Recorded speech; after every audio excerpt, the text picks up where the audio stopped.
I've always been the odd one out in my family, the black sheep, as the saying goes. My name is Emily James.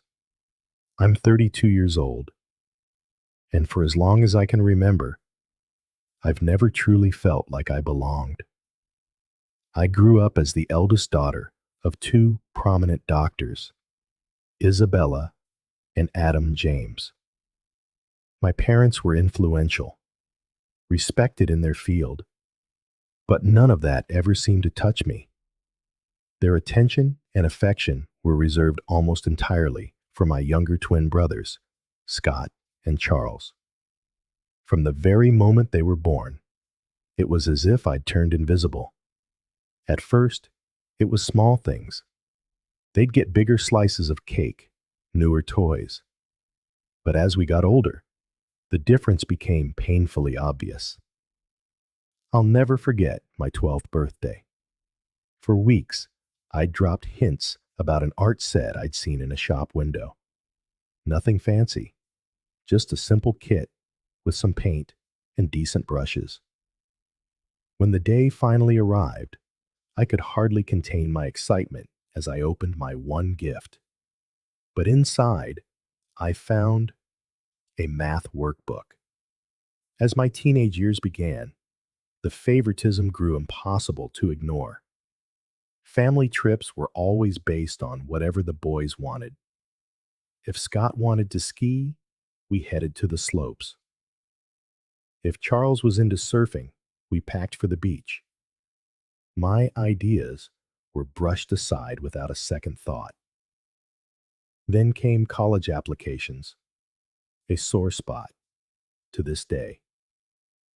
At 18, I'd fallen in love with art restoration. I spent hours at the local museum, asking endless questions about how they repaired centuries-old masterpieces. When I told my mother I wanted to study art restoration, she reacted as if I'd announced plans to run away and join the circus. Art restoration? She laughed. Emily, be serious. That's not a real career. Scott, wearing his usual smug grin, chimed in. Yeah, Emily, why don't you do something useful, like becoming a doctor? The pride on my parents' faces in that moment was a look they'd never once given me. But even without their support, I was determined to follow my passion. When the acceptance letters rolled in, I was overjoyed to discover that I'd earned a scholarship for art restoration. I rushed into the kitchen, letter in hand, almost shouting, Mom! Dad! I got a scholarship! My mother barely glanced up from her medical journal. That's nice, dear, she said. Did you know the boys scored perfect marks on their SATs? The day I left for college was nothing like the send-off the twins had received 3 years earlier. My suitcase held thrift store clothes and an old laptop. I was taking the bus to a modest state university. My parents were too busy with work to see me off. But there was one person who had always truly seen me, my grandmother Julie. She came that morning, and just before I left, pulled me aside. Emily, my darling, she said, slipping a small envelope into my hand. I'm so proud of you. Never forget that.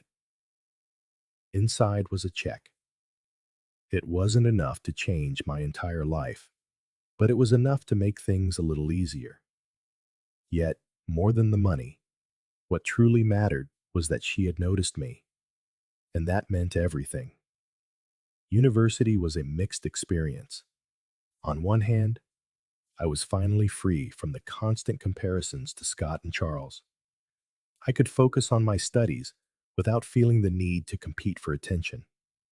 On the other hand, money was tight, painfully tight.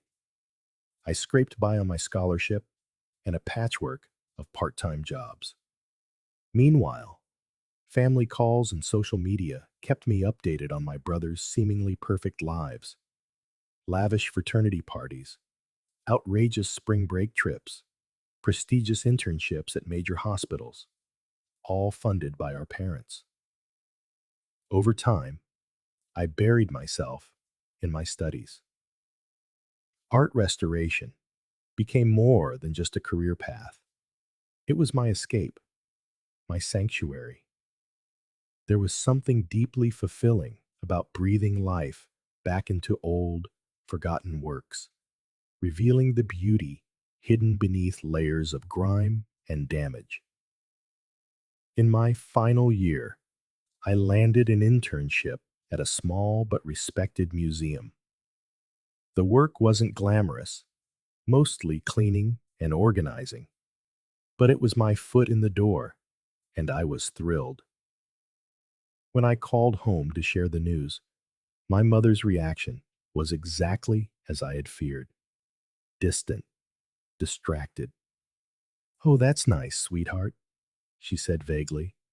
"Have you heard about Scott's research article? It's going to be published in a major medical journal." I swallowed a sigh. "That's great, Mom. Listen, I was thinking about coming home next weekend. Maybe we could—" "I'm not sure that's a good idea," she cut in quickly. "Your father and I will be so busy helping the boys with their research. You understand, right?" As I hung up, that familiar mix of anger and hurt rose inside me. But this time, there was something else. A spark, a flicker of defiance, determination. I looked around my small dorm room. Art books, stacked high on the desk. An unfinished restoration project sprawling across the floor. This was my world now. A world I built with my own hands. "Forget them," I whispered to the empty room. "I don't need their approval." But even as I said it, I knew deep down it wasn't entirely true. A small part of me still longed for their recognition, still hoped they might one day see me for who I really was. Graduation came and went, with little fanfare from my family. My big day was marked by a quick dinner at a chain restaurant. "So, Emily, what's next?" my father asked, barely glancing up from his menu. I straightened my back, forcing confidence. "Actually, I've been offered a job at a museum in Los Angeles." He frowned. "I don't know, Emily. LA is expensive. How much does it pay?" I felt my cheeks burn as I murmured the starting salary. Not much at all. The disappointment on their faces was hard to miss. The rest of the dinner was a quiet storm. Subtle criticisms paired with fresh comparisons to Scott and Charles's academic triumphs. As we stepped out into the cool night, Grandma Julie took my arm. "Don't let them dim your light, sweetheart," she whispered, slipping a small envelope into my hand. "Go to Los Angeles. Chase your dreams." Inside was a check, enough to cover my first month's rent in the city. I pulled her into my arms, holding back tears. The following years swept by in a blur. I threw myself into my work, slowly piecing together a reputation in the art restoration world. It was during that time I met John, a struggling graphic designer with a gentle smile and a love for his craft that was nothing short of infectious. We connected instantly, bound by our devotion to art and our shared sense of being outsiders in our fields. After some time together, I decided it was finally time for him to meet my family. The moment we sat down to dinner, the tension was palpable. My parents had their own agenda. "So, John," my father began, aiming for casual, but missing the mark entirely. "What are your long-term career prospects?" John shifted in his seat. "Well, I'm building my client base. It takes time, but I'm making progress." My mother leaned in. "And your income? Is it enough to support a family?"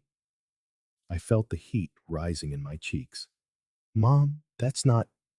But John squeezed my hand under the table.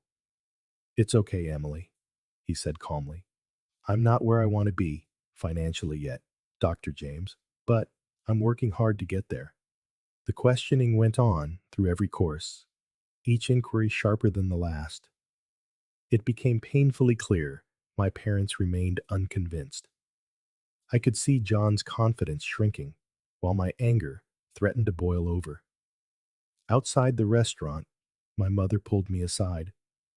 Emily, darling, I know you think you care for this man, but you have to be realistic. You already chose a difficult career. Don't make it harder by being with someone who has no future. I stared at her, stunned by her bluntness. My father added, Your mother's right. You need to think of your future. John's nice, but is he really good enough for you? You could do much better.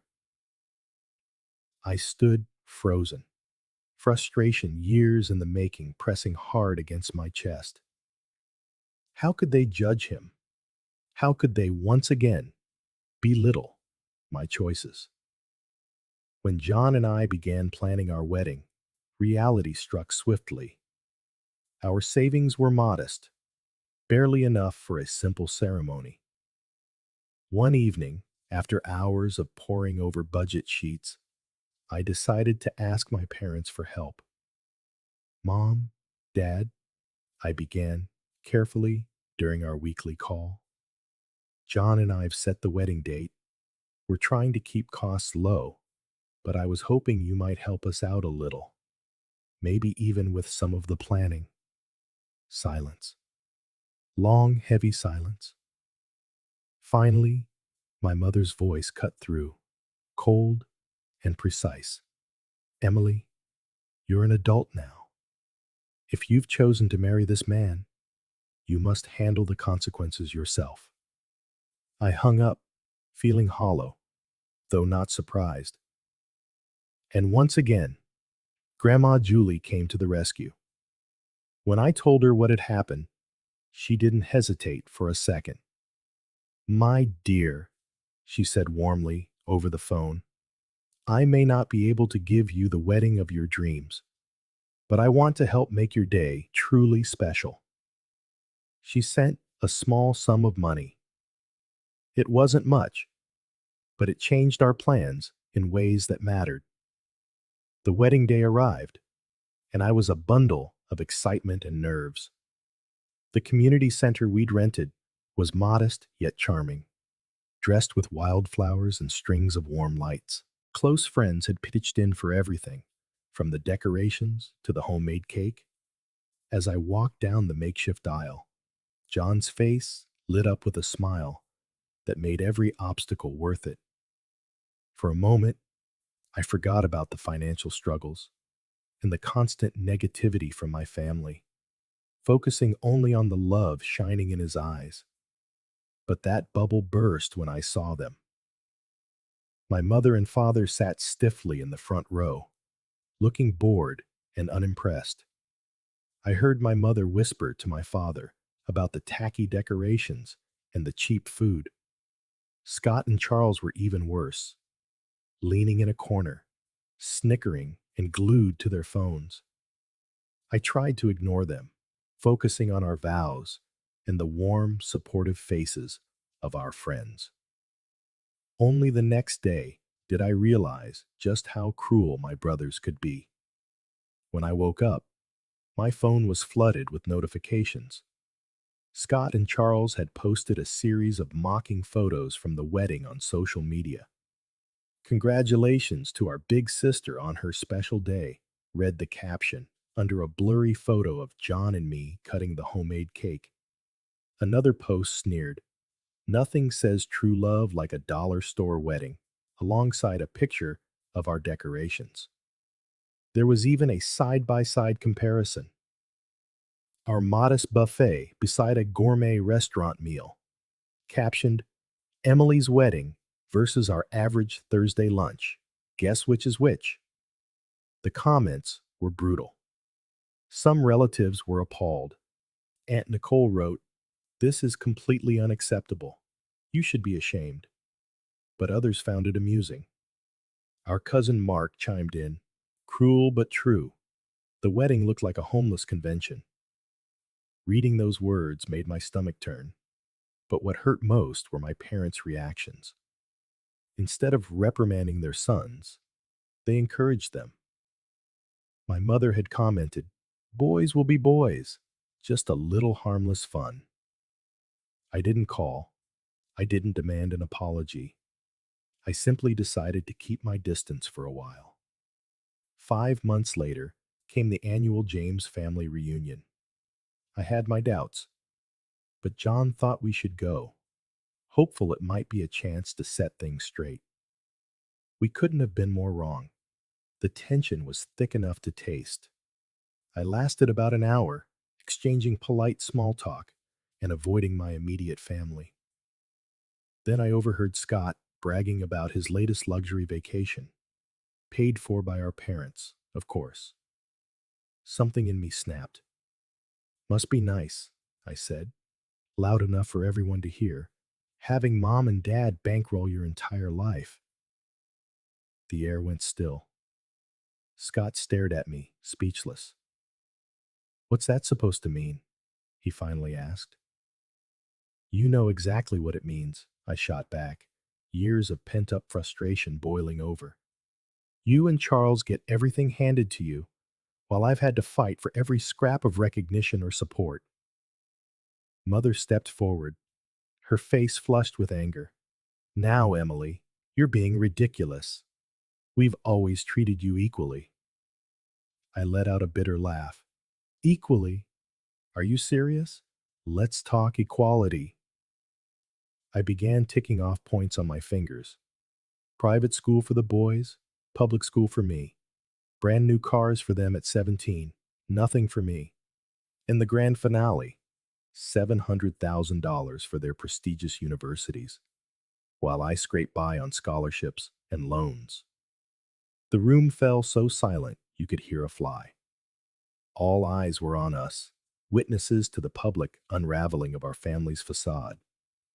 When Mother finally spoke, her voice was cold.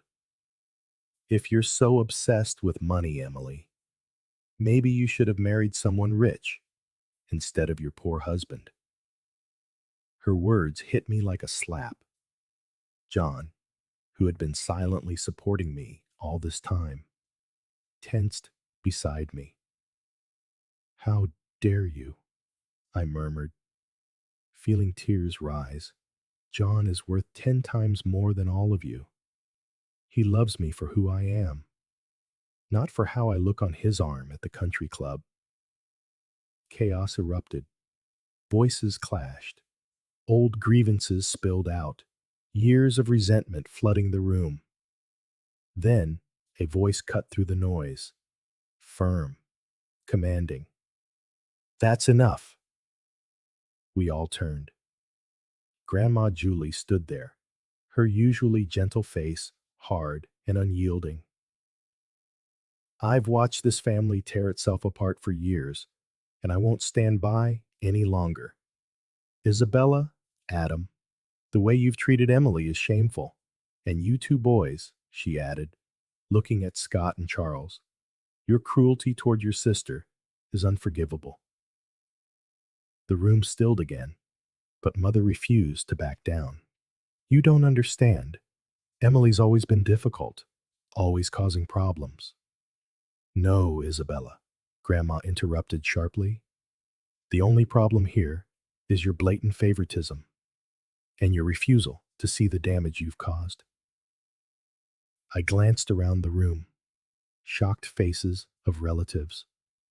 My grandmother standing firm, my parents seething, my brothers smirking in smug satisfaction. Something in me broke and then reassembled itself, stronger. I've had enough, I said, calm but resolute. I'm done trying to earn your approval. I'm done being part of this toxic family. John and I are leaving, and don't bother trying to contact us. The months that followed were difficult, but John was my anchor. He held me when the sadness crept in, celebrated the small victories, and never made me feel guilty for the chaos my family had brought into our lives. Life has a funny way of surprising you when you least expect it. For us, everything changed with one phone call. John had been working tirelessly for weeks, pouring his heart into a presentation for an important client. The call came on a bright Thursday morning. I knew from the look on his face that something big had happened.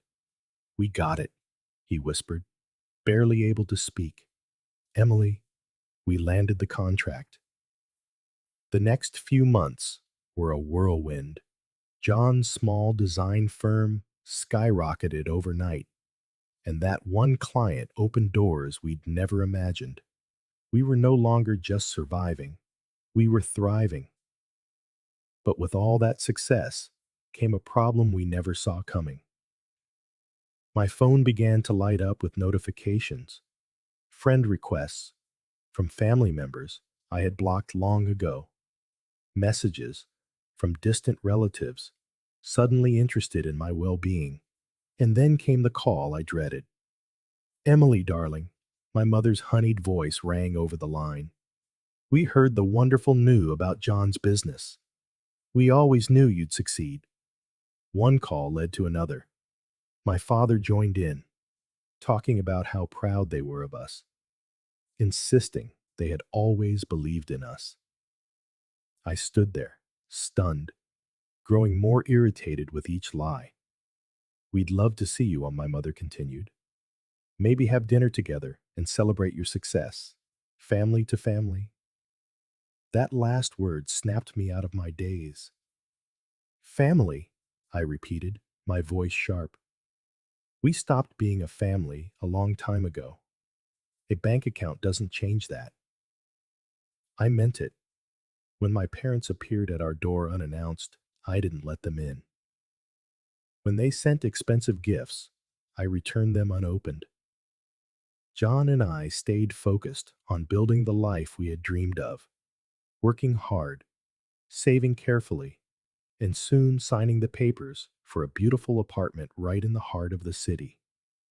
Thrilled to share our joy, I posted a picture online, a simple shot of John and me holding the keys in front of our new home. Beside it, a photo from our last visit to Grandma Julie, her proud smile lighting up the frame. The caption read, "A new beginning, an old love. Grateful for those who stood by me through it all." As I hit publish, a weight seemed to lift from my shoulders. This was my family now: John, Grandma Julie, and the friends who had been with us through joy and hardship. We had built this life ourselves, despite every challenge and every voice that claimed we wouldn't make it. The evening light streamed in through our new apartment's windows as I worked in the kitchen, preparing dinner for John and Grandma Julie. It was our first true family dinner here, and I wanted everything to be perfect. Suddenly, a sharp and aggressive pounding rattled the front door, shattering the peace. "Emily, open the door. We know you're in there." My blood ran cold. I knew those voices anywhere: Scott and Charles. Before I could react, the door burst open and my brothers stormed inside, faces twisted with fury. Scott stopped in front of me, jabbing a finger at my chest. "You manipulative little," he growled. "We always knew you were playing some long game, but this is low, even for you." I froze, stunned by the venom in his tone. "What are you talking about?" I asked. Charles laughed, a harsh, cruel sound. "Don't pretend you don't know, Emily. We saw your little post on social media, flaunting that new apartment next to Grandma. You think we can't figure it out?" The truth of their accusation hit me like a slap. "You think Grandma bought us this apartment? We know she did," Scott snapped. "You've been playing poor, neglected daughter for years, worming your way into her good graces. And now you've conned her into making you the sole heir." Anger surged through me, and I straightened up. "You have no idea what you're talking about." John and I bought this apartment with our own money, money we worked hard for. Charles let out a mocking chuckle, his eyes sweeping the room. Of course, of course. And where's the old woman anyway? Hiding so we can't talk to her? She should already be in the cemetery. I can't wait for her to die so I can sell her house and finally enjoy life. The room fell into a deadly silence. For a heartbeat, I thought I'd imagined those vile words. Then, from the corner of the guest room, a gentle voice broke the stillness. So, that's how you really feel? A misunderstanding? I echoed bitterly. They barged into my home and said they couldn't wait for her to die, so they could sell her house. How is that a misunderstanding? He didn't mean it like that. My father cut in, his voice on speakerphone. You know how boys can be. They were just upset. Upset about what? I shot back. John and I bought an apartment with our own money. Grandma loves me. My mother's voice turned gentle, but it was a sweetness without sincerity. Sweetheart, we know you've always felt left out, but you have to think about what's best for the family. Your brothers deserve that inheritance. Don't be selfish. Something in me snapped. Years of frustration and pain poured out like a flood. Selfish? You call me selfish after years of blatant favoritism? After ignoring my achievements? After treating John and me like we don't matter? And now you have the audacity to ask me to give up an inheritance I never even asked for? Emily, wait, my father began, but I cut him off. No, I'm done. I'm done with the guilt trips, the manipulation, all of it. Don't call me. Don't text me. Don't show up at my door. We're finished. In the days that followed, I blocked their numbers, along with Scott's and Charles's. It was painful, like cutting away something rotten, but it was the only way my healing could begin. As the dust settled, I found myself surrounded by a different kind of warmth.